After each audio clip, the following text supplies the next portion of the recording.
कहनी खोरता ये तना तोहर चेहरा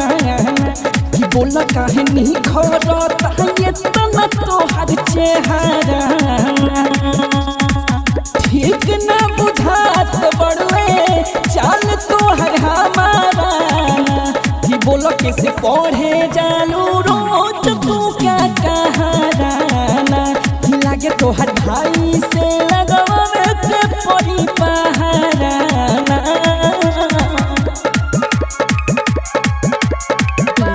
कंचन राज हाजीपुर वैशाली।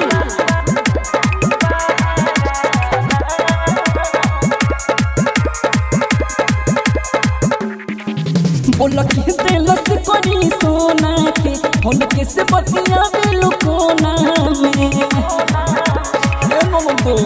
बोला कि दिलस करी सोना के हम कैसे बतिया बेलू कोना में बोल के सिली हलू हरवा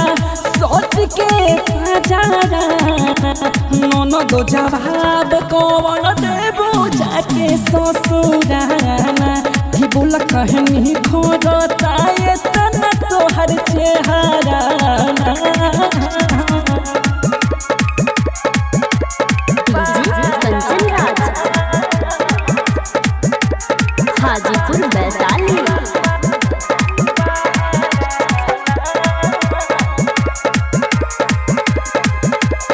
कैसे फाट गइल नहीं कि ओढ़निया हो बाटे गाले पे कोई सन्नी सनिया हो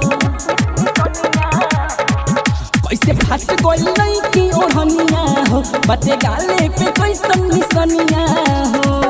बोलो ना मिलल पड़वे चोट के तना गहराना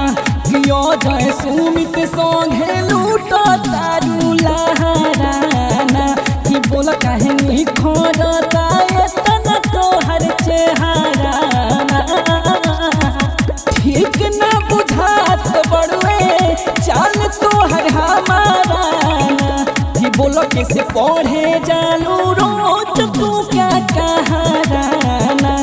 लागे तोहर भाई से लगावे के पड़ी पहाड़ा।